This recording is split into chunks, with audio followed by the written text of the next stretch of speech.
Subscribe कीजिए हमारे channel को और बेल आइकन को ऑन कीजिए ताकि हमारे चैनल पर हर आने वाली वीडियो की नोटिफिकेशन सबसे पहले आपको मिलती रहे।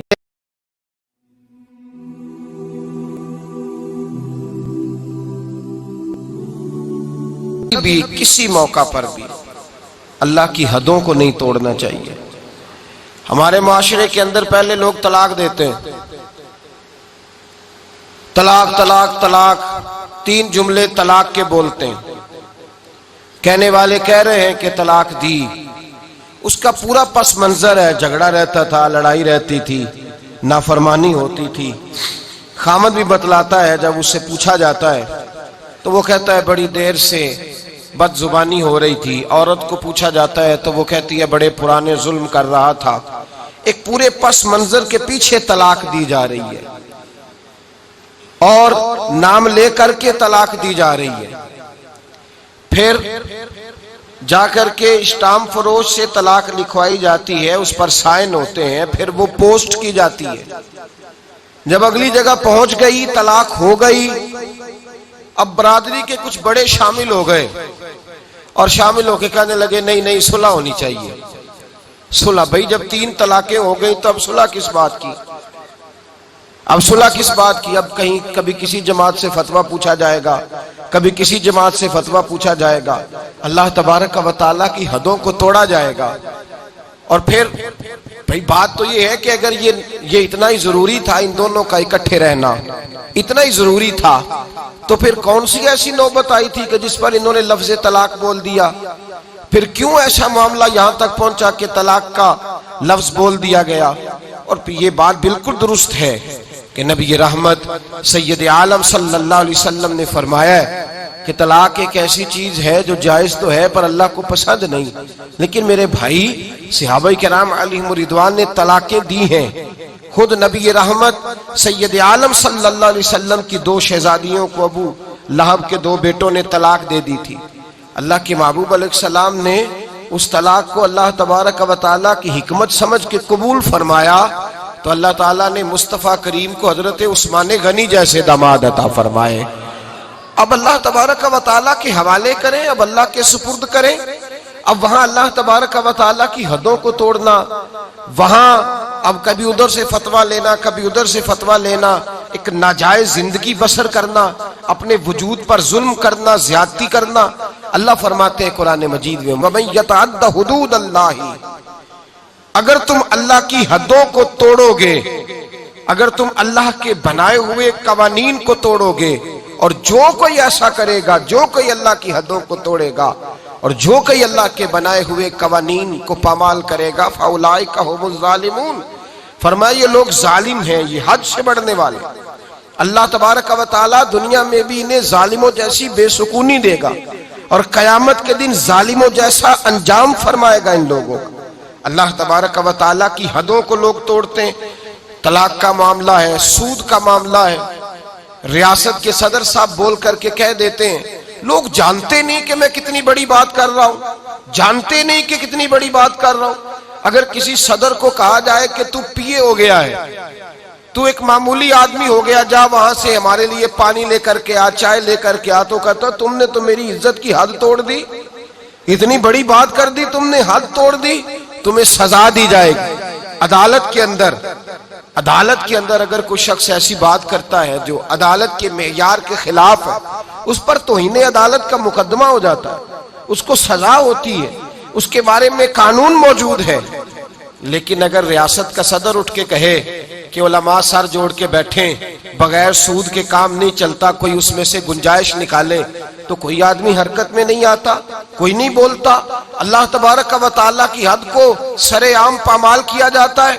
बजट पेश होता है कौमी असेंबली में, अल्लाह तबारक व तआला की धरती पर खड़े होकर, अल्लाह तबारक व तआला की बनाई हुई आसमान के छत के नीचे खड़े होकर एक इस्लामी मुल्क की असेंबली के अंदर ये लफ्ज बोले जाते हैं कि इस दफा हमने सूद देने के लिए इतना बजट रखा है और सूद देने के लिए हमने इतना बजट बढ़ा लिया है, इतना रुपया मुल्क का हम सूद पर खर्च करेंगे।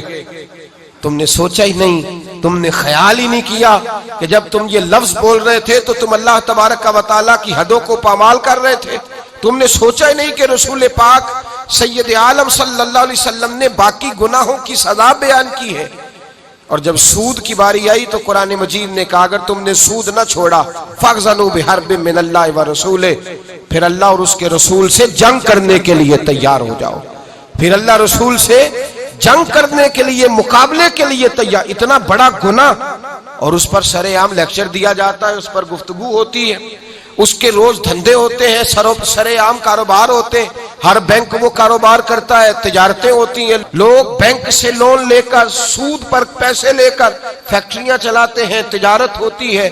सरेआम लोग उसकी दस्तावेजात लिखते हैं, उस पर बकायदा लोगों के मुआहदात होते। अल्लाह तबारक व तआला की हदों को सरेआम तोड़ा जाता है। कोई शख्स उसके माथे पर शिकन नहीं आती कि भाई एक SHO का हुक्म अगर तोड़ डाला जाए, SHO का हुक्म, तो हुक्म उदूली होती है, वो तैश में आता है, वो सारी फोर्स लेकर के पीछे लग जाता है। बल्कि मैं तो कहा करता हूं कि खामद साहब जो अपने घर के अंदर डिक्टेटर लगे हुए हैं, उनका हुक्म अगर घर में तोड़ दिया जाए, उन्होंने कहा था कि आज मेरे लिए गोश्त पकाया जाए, लेकिन गोश्त नहीं पका, दाल पक गई, तो उनका हुक्म टूट गया तो घर में जमीन आसमान एक कर दिया जाता है। सरेआम अल्लाह का हुक्म टूटता है। ऐसे अहकामात जिन पर शरीयत इस्लामिया वाज़े और बय्यन अहकामात मौजूद हैं।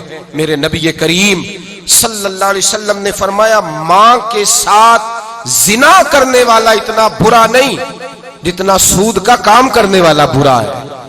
इतना बुरा नहीं जितना सूद का काम करने वाला बुरा है। इस कदर बड़ा गुनाह। और नबी रहमत सैयद आलम सल्लल्लाहु अलैहि वसल्लम ने फरमाया सूद लेने वाला, सूद देने वाला, सूद की दस्तावेजात को लिखने वाला, सूद के मुआहदे में गवाह बनने वाला, सूद का जिसको पता चले और राजी होने वाला, मना न करने वाला, फरमाया ये वो सब लोग हैं जिन पर खुदा की भी लानत है, फरिश्तों की भी लानत है, मोहम्मद मुस्तफा की भी लानत है। इतना सख्त हुक्म बयान किया, लेकिन लोग हैं कि ढटाई के साथ वो काम करते, एलानिया वो काम करते। एक आम आदमी से लेकर रियासत के सरबराहान तक इल्ला माशाअल्लाह धंधे में मुलव्वस होते। और लोग हैं कि किए जा रहे हैं, हुदूदुल्लाह है कि पामाल हो रही है। और सरेआम मेरे रसूल पाक सल्लल्लाहु अलैहि वसल्लम ने मर्द और औरत का एक जगह रहना पसंद ना फरमाया। हुजूर सैयद आलम सल्लल्लाहु अलैहि वसल्लम ने फरमा दिया जहां मर्द और औरत इकट्ठे होते हैं वहां तीसरा शैतान होता है। हुजूर ने बयान कर दिया, खुले लफ्जों में बतला दी, फरमाया कोई इजाजत नहीं, कोई इजाजत। जहां मर्द और औरत इकट्ठे होंगे तीसरा शैतान होगा। मखलूत तालीम है। मर्द और औरतें, लड़कियां और लड़के इकट्ठे यूनिवर्सिटी और कॉलेजेस में पढ़ते हैं। और जिन लोगों को अल्लाह ने कुछ थोड़ा सा पैसा दे दिया है, अल्लाह ने अपने फजल से थोड़ी दौलत दे दी है, वो तो इतनी ढटाई के साथ दीन की धज्जियां बखेरने लगे हैं। लड़की और लड़के की शादी हो रही है और गैर महरम है, अभी उनका निकाह नहीं हुआ, वो एक दूसरे को अंगूठियां पहना रहे हैं, वो उनको आमने सामने बिठा दिया गया। फिर उसके बाद जब मेहंदी की जालिमाना रस्म सामने आती है तो उसी मैरिज हॉल के अंदर लड़का और लड़की को मेहंदी के मौके पर इकट्ठा बिठाया है। बाप पता नहीं गैरत कहां सो गई, वो भी नाच रहा है। बूढ़ी माँ जिसका वक्त आ गया है कब्र में जाने का, वो भी वहां नाच रही है। शरीयत इस्लामिया का जनाजा निकाल के नाच रहे हैं, अल्लाह की हदों को पामाल कर रहे हैं।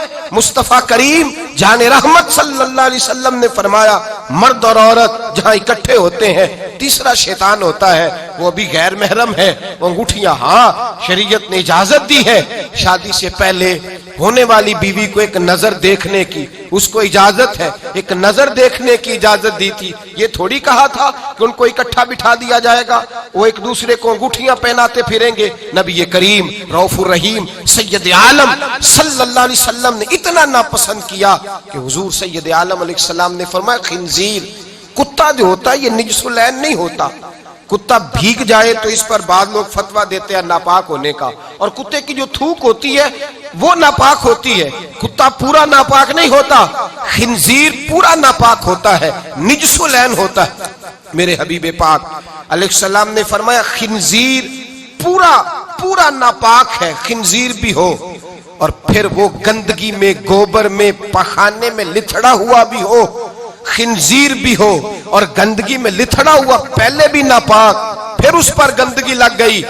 फरमाया वो अगर तेरे वजूद से टकरा जाए तो इतना बुरा ना हुआ, अगर गैर महरम औरत का जिस्म तेरे वजूद से टकरा गया तो वह लिथड़े हुए खिंजीर से भी ज्यादा खतरनाक है तेरे लिए, इससे भी ज्यादा खतरनाक है।